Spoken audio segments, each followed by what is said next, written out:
कैसा ये इश्क है।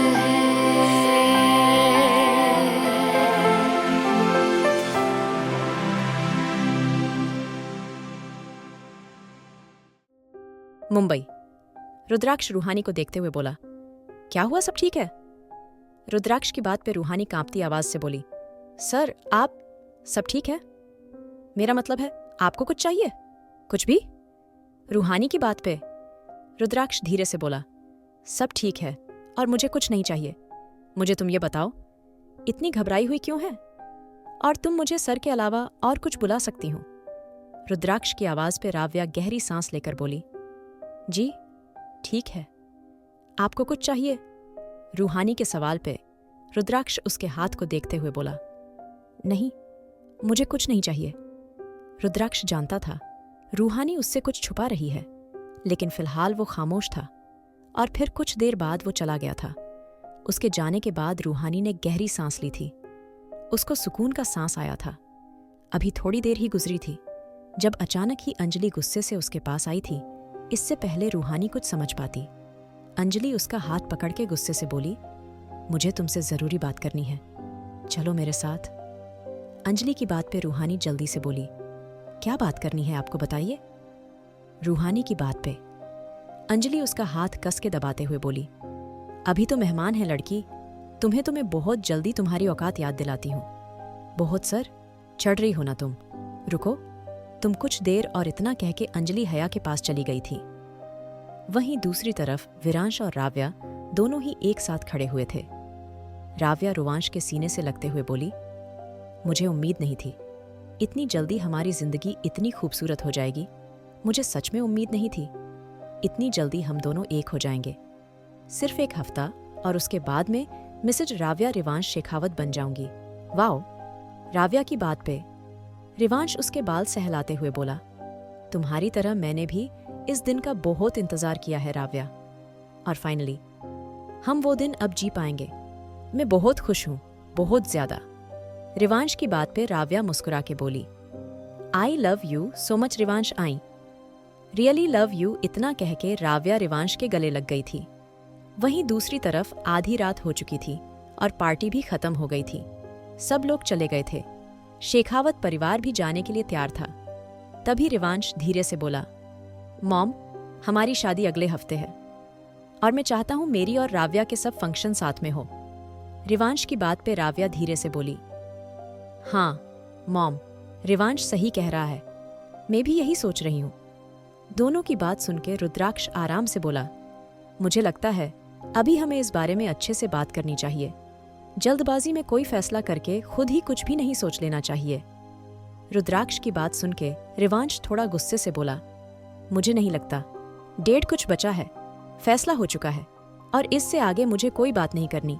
और अगर आपको फैसला ही करना है तो ठीक है, आप फैसला करते रहिए, मैं और राव्या यहाँ से चले जाएंगे। रिवांश की बात पे हया उसका हाथ पकड़ के बोली, ऐसी बात नहीं है रिवांश, हम दोनों तुम्हारी शादी से बहुत खुश हैं और हाँ, अगले हफ्ते तुम्हारी शादी सबकी खुशी से ही होगी। इतना कह के हया ने रुद्राक्ष को कुछ इशारा करा था और रुद्राक्ष शांत हो गया था। दूसरी तरफ रूहानी अभी भी एक कोने में खड़ी सब देख रही थी। उसकी आंखें हल्की सी नम थीं। उसने भी कभी चाहा था उसको ऐसा प्यार मिले, लेकिन अफसोस उसको ना तो कभी माँ बाप का प्यार मिला था और ना ही किसी और का। उसकी शक्ल देख के लोग उससे दूर भागते थे और अब उसकी बहन की शादी होने वाली थी उसके प्यार से, और रूहानी सिर्फ उसको देख रही थी। उसको कुछ भी समझ नहीं आ रहा था। उसकी आंखें बिल्कुल लाल हो गई थीं। आंखों में भी अजीब सा कुछ हो रहा था। वो अब ज्यादा देर यहाँ खड़ी नहीं रह सकती थी, इसलिए अंदर चली गई थी। उसने अपने कमरे में जाके कपड़े बदल लिए थे और चुपचाप बिस्तर पर आ गई थी। तभी अचानक एक आवाज से उसके कमरे का दरवाजा खुला था। रूहानी ने अपनी थकी हुई आंखों से सामने देखा तो अंजलि गुस्से से खड़े होके उसको घूर रही थी। रूहानी धीरे से बोली, माँ, मैंने सब कुछ कर दिया है, किचन भी साफ कर दिया है। रूहानी की बात सुनके अंजलि गुस्से से उसका हाथ पकड़ के उसको बिस्तर से उठाते हुए बोली, कहा था ना मेहमानों के सामने मत जाना। क्या तुझे कुछ भी सुनाई नहीं देता? समझ नहीं आता? और जो खुशी मेरी बेटी को मिलने वाली थी, उस खुशी को तूने इन मनहूस हाथों में पहन लिया। तेरी औकात भी है इतनी महंगी चीजें पहनने की? रूहानी अपनी मां की आंखों में देखते हुए धीरे से बोली, लेकिन मैंने नहीं कहा था। मुझे ये चाहिए। उन्होंने जबरदस्ती मुझे यह। रूहानी कांपते हुए बोली तो अंजलि गुस्से से उसका हाथ पकड़ के बाहर ले आई थी, और इससे पहले रूहानी कुछ समझ पाती अंजलि ने उसको बाहर निकाल दिया था। रूहानी की आंखें हैरानी से फैल गई थीं। क्या अब उसकी मां उसको बाहर निकालने वाली थी? रूहानी कांपती आवाज से बोली, मां। अंजलि इस बार चिल्ला के बोली, कौन मां? यहां कोई तेरी मां नहीं है, और अगर मुझे फिर से इस गंदी जुबान से मां कहा तो तेरा वो हाल करूंगी। तू याद रखेगी। अब अच्छे से मर यहीं बैठ के। इतना कह के अंजलि ने दरवाजा बंद कर दिया था। रूहानी दरवाजा पीट रही थी, लेकिन वो दरवाजा नहीं खोल रही थी।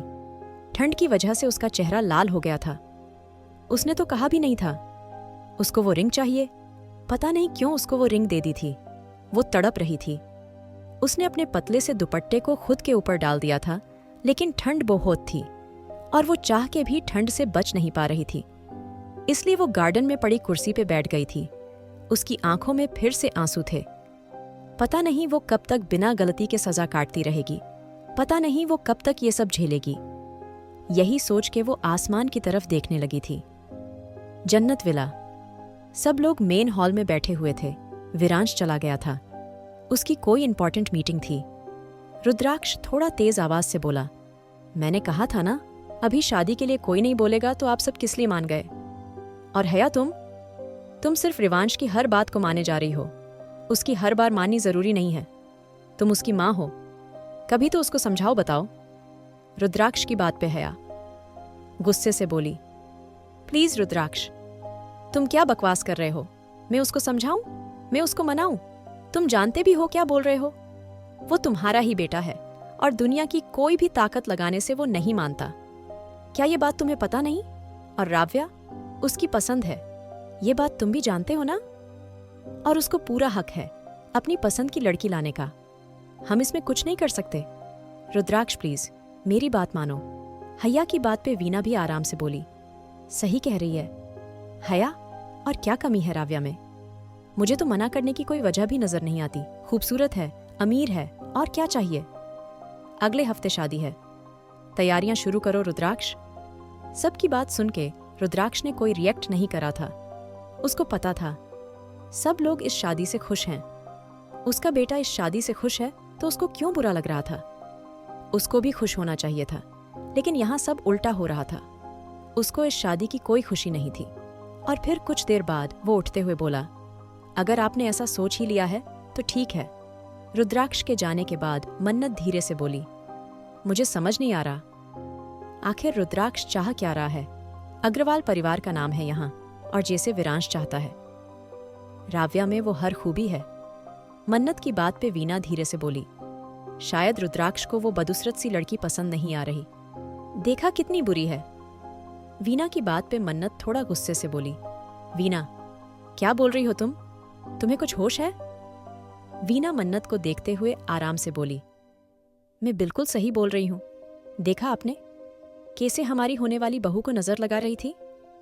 वीना की बात सुन के हया धीरे से बोली, प्लीज चाची, ऐसा कुछ नहीं है। वो बच्ची बेचारी बहुत सीधी है, और मुझे तो ऐसा कुछ नहीं लगा। उसने अंदर ऐसी कोई बात है, शायद आपको गलत लग रहा है। हया की बात पे वीना धीरे से बोली, तुम बहुत सीधी हो हया, तुम सब अच्छे लगते हैं, मैं जानती हूं ऐसी लड़कियों की। वीना की बात पे अरीना धीरे से बोली, नहीं दादी, छोटी माँ सही कह रही हैं, आप प्लीज ये किसी को ऐसा मत बोलिए। अरीना की बात पे वीना गुस्से से उसको देखते हुए बोली, बकवास बंद करो। अपनी तुमसे किसने कहा बोलने को? जब घर के लोग बात कर रहे हो, बाहर वाले को बोलने का हक किसने दिया? वीना की बात पे हया उसको देखते हुए बोली, ये आप क्या बोल रही हैं? और अरीना हमारी घर की सदस्य है, वो हमारे घर की बेटी है। मुझे नहीं लगता हमें उसके बारे में कुछ भी कहना चाहिए।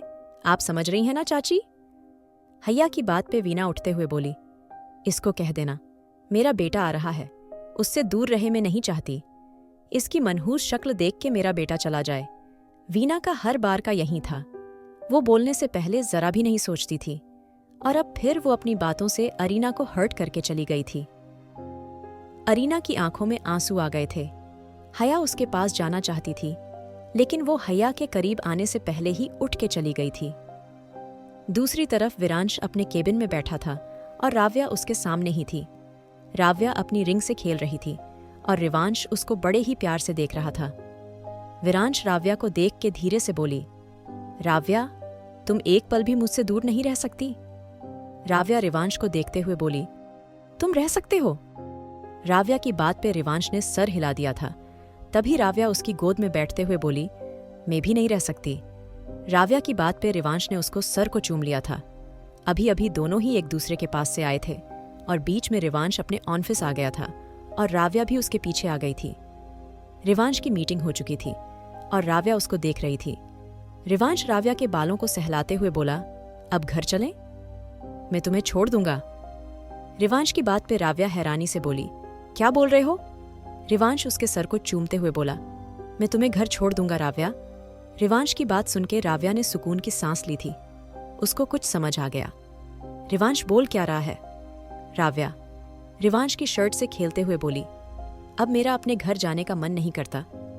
रिवांश राव्या की बात सुनके रिवांश उसको गोद में उठाते हुए बोला, सिर्फ एक हफ्ते की बात है जान, उसके बाद में और तुम दोनों अपने घर में अपने रूम में एक साथ होंगे और वैसे भी मैं तुम्हें अपने से दूर फिर कभी जाने ही नहीं दूंगा। राव्या धीरे से बोली, मैं खुद तुमसे कभी दूर नहीं जाऊंगी। इतना कह के वो रिवांश की गाड़ी में बैठ गई थी और रिवांश ने गाड़ी की स्पीड बढ़ा दी थी। लेकिन तभी राव्या को कुछ याद आया था। उसकी माँ ने रूहानी को बाहर ठंड में बैठा रखा था और अगर रिवांश ये सब देख लेता तो शायद उसको लगता रूहानी बहुत सीधी है। यही सोच के राव्या जल्दी से बोली, रुको रिवांश। राव्या की बात पे रिवांश ने हैरानी से उसको देखा था। क्या देख लेगा रिवांश राव्या को इस हालत में? आखिर क्या करेगा अब रिवांश? जानने के लिए सुनिए married to cold hearted billionaire. और अगर एपिसोड पसंद आया तो लाइक, शेयर और सब्सक्राइब करना ना भूले।